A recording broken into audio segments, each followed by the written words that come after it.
Well, hello, YouTubers, Facebook, Patreon, and Twitter. This is Katherine Johnson, servant of the Lord. I want to thank you for tuning in to my YouTube channel. If you like what you hear, give me a thumbs up and subscribe. Well, I'm coming back to you with the book of Revelation. And we're going to start today in the book of Revelation, chapter 13. And in Revelation, chapter 13, a powerful leader selected by the people will arise during a time of chaos and uncertainty. People will be looking for a leader to save them from a disastrous course. Now, a battle is going to ensue, whereas this leader is going to pursue and persecute Israel's remnant believers on the earth who refuse to worship him, who is Satan and the beast. And Satan's quest in this time is to stop Jesus from reigning on earth. So usually what I do is, this is my introduction. I usually read and then I expound. So I want you to get your Bibles and I want you to read with me Revelation chapter 13. And I stood upon the sand of the sea and saw a beast rise up out of the sea, having 7 heads and 10 horns, and upon his horns 10 crowns, and upon his heads the name of blasphemy. And the beast which I saw was like unto a leopard, and his feet were as the feet of a bear, and his mouth as the mouth of a lion. And the dragon gave him his power and his seat and great authority. And I saw one of his heads as it were wounded to death, and his deadly wound was healed, and all the world wondered after the beast. And they worshipped the dragon which gave power unto the beast. And they worshipped the beast, saying, Who is like unto the beast? Who is able to make war with him? And there was given unto him a mouth speaking great things and blasphemies. And power was given unto him to continue 42 months. And he opened his mouth in blasphemy against God, to blaspheme his name and his tabernacle and them that dwell in heaven. And it was given unto him to make war with the saints and to overcome them. And power was given to him over all kindreds and tongues and nations. And all that dwell upon the earth shall worship him, whose names are not written in the book of life of the Lamb slain from the foundations of the world. If any man have an ear, let him hear. He that leadeth into captivity shall go into captivity. He that killeth with the sword must be killed with the sword. Here is the patience and faith of the saints.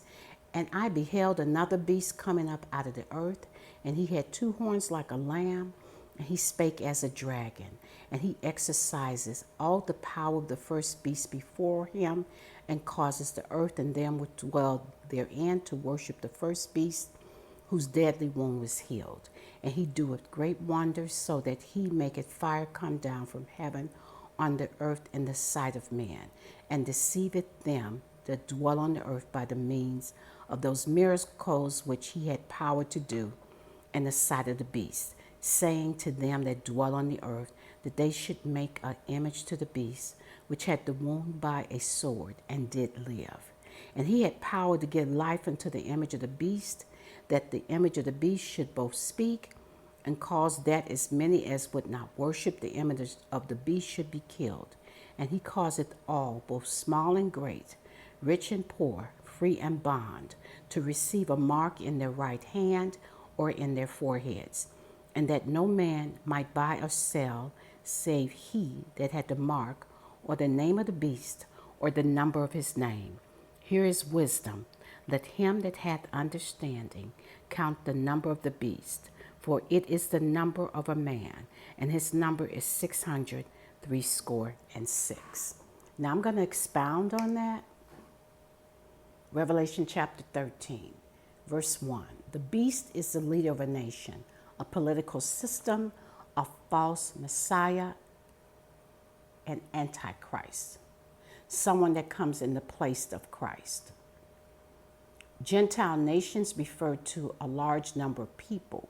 I want you to read Matthew chapter 24, verse 5, and John chapter 2, verse 18. It also implies a Roman Empire revival Rome, Greece, Saudi Arabia, Syria, Iraq are included in this empire. I want you to read Micah chapter 5, verse 4, Daniel chapter 8, verse 22 through 25, Daniel 11, chapter 36 through 45. The little horn is a final Gentile ruler. I want you to read Daniel chapter 7, verse 8, chapter verse 20, 21, 24, and 25. The horns means complete power. I want you to read Daniel chapter 8, verse 24 through 25. Uproot of 3 of the 10 horns, that implies a bloody defeat of 3 nations that oppose the Antichrist, the man of sin. I want you to read 2 Thessalonians chapter 2, verse 30. The heads are supernatural wisdom and dominion. 10 refers to representative world governments. 10 horns means complete power. Crowns symbolize supreme authority. Blasphemy implies, denies the true God. Verse 2 is the vision. Read Daniel 7, description of the beast. Leopard feet, bear teeth, lion's mouth. These imply past empires: Babylon, Egypt, Mede, Persia, Syria, Greece, and Rome. Description of beasts related to the dragon, Satan. I want you to read Revelation chapter 12, verse 31, the 4th beast, and Daniel 7. All 6 forces during the end times are described here. Verse 3, had head wounded to death and deadly wound healed. Read Zechariah chapter 11, verse 17. As though it had been slain. In Greek, this means resurrected. This death and resurrection of the beast, the false wonder, amazed the world and caused many to wonder and be amazed and follow the beast. A deception that was unparalleled. It was historic, that may also fool the elect. Now, Satan does not have the power to resurrect or create. Understand that. God has this power and can give power to do this. I want you to read 2 Thessalonians chapter 2, verse 3 through 8. Satan does have the power to manipulate what God has created or possess humans. Verse 4 through 7, and they worshiped the dragon which gave power to the beast, saying, who is like unto the beast? Who is able to make war with him? In other words, you cannot defeat someone you cannot kill. The dragon is Satan. Satan gave the beast its power to speak great things and blaspheme God, his tabernacle, and them that dwell in heaven. 40 and 2 months equals 3.5 years, the beginning of the great tribulation. Verse 7 through 8, and it was given to him power to make war with the saints and overcome them. Those whose names are written in the Lamb's book of life will refuse, these are God's chosen people, these are saints, will refuse to worship, resulting in their persecution and their deaths. This will occur at the beginning of the 3.5 years of the great tribulation. Verse 9, if any man has an ear, let him hear. This means just pay heed. This is a warning.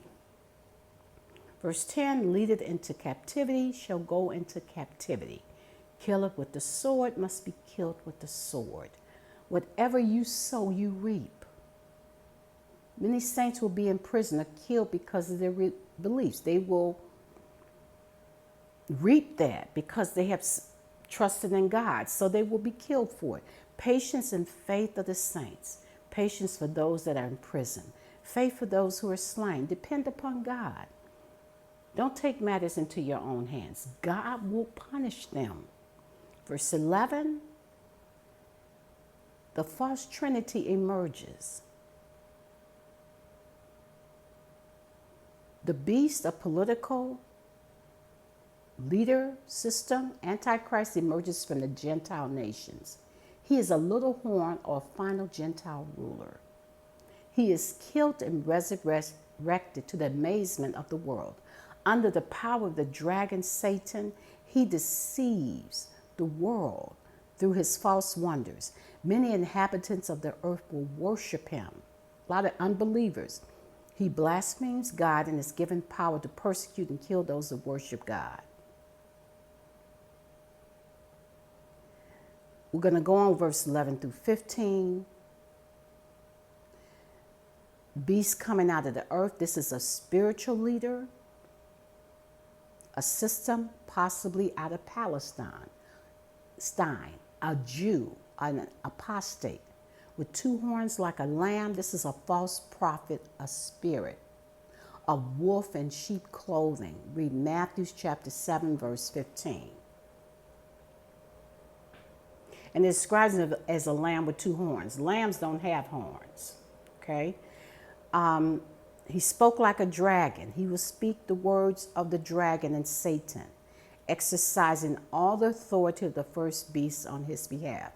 He was given power by Satan to deceive men to worship Satan, dominate the world through one world religion. Verse 13, he does great and false wonders. He will amaze and deceive believers by producing wonders and miracles like Elijah, like making fire come down from heaven. Verse 14 through 15, through these wonders, he will have men erect a statue or image to worship the first beast or AntiChrist that was slain and resurrected. This erected statue was given life and power by the false prophet to speak and command that those that don't worship him will die. Verse 16 through 17, he causes all to receive a mark in their right hand or in their foreheads. People initially will be willing to take the mark of the beast. Location of the mark in their hands, it symbolizes works, what you do. Foreheads, it symbolizes your faith, your heart, your mindset. The mark is literal, it's visible, it's personal, it is his mark and it's spiritual. It implies ownership. It also symbolizes deception and people targeted by him. The purpose of the mark is for worship. Keep that in mind. Satan's goal is to be like God. He counterfeits and desires those things that belong to God. Read Isaiah chapter 14, verse 12 through 14. God seals and writes his names on the foreheads of the 144,000.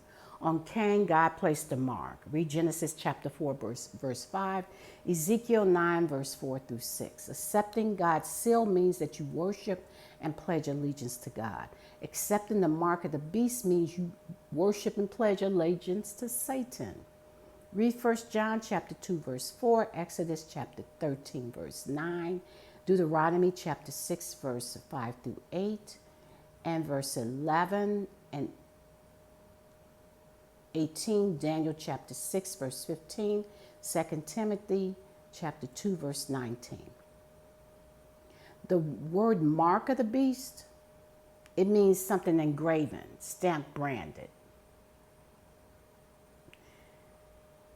Verse 17, that no one can buy or sell. They can live, but they cannot participate in anything commercial. They can't buy food. They can't have health care. They can't work unless they receive the mark. So many will have to trust in God or have something stored up for sustenance in life. I want you to read Mark chapter 13, verse 19 through. If they do not take the mark, they will be tormented. If they do take the mark, correction, they will be tormented in fire and brimstone. We're going to talk about that in Revelation chapter 14. Many will die or eventually be killed for refusing to take the mark. And as I mentioned before, the mark is a symbol of deception. That's one of the meanings of it. Now, verse 18 here is wisdom. Let him that hath understanding count the number of the beast. I want you to read 2 Thessalonians chapter 2, verse 3. In order to count the beast, he has to be revealed. Because 666 is the number of his name. For it is the number of a man, and his number is 603 score. So 600, 3 score. Score means 20. So 3 times 20 is 60. So it's 666. and 6. So it implies 660 and number 6. Satan tries to mock God. 7 is the number of divine perfection. The number 6 is the number of man. Man and the beast, Antichrist, were created on the 6th day. Read Genesis chapter 1, verse 31. Matthew chapter 16, verse 23. The 6th commandment, thou shalt not murder.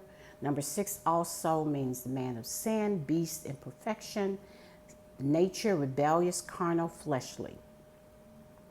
Magic and motion, a divine aspect of mind, body, and spirit. This is the meaning of the number 6, coming into awareness, infinite power of the imagination, visualization to create, to be anything in your mind, combined use of the imagination and intellect, clairvoyance, combat of temptation. I want you to read Ezekiel chapter 9, verse 2. The number 3 refers to completion. So 3 6s repeated refers to man's completeness, attractive worship of man, his works, deity, or the small God man. Read 2 Thessalonians chapter 2, verse 4. This is a false trinity, a economic, political, and religious system without God, ruled by man. The Antichrist is believed to be alive now. He is yet to emerge. He will emerge during the last 3.5 years of the Great Tribulation. The scriptures describe him and his one world order. I want you to read 1 John chapter 2, verse 18, Daniel chapter 8, verse 25, chapter 11, verse 36 through 38, chapter 11, verse 37, 9, chapter, verse 27. He is deception, the lie, and the false wonder. 2 Thessalonians chapter 2, verse 3 and 8. Verse 3 through 8, I recommend you read. God bless.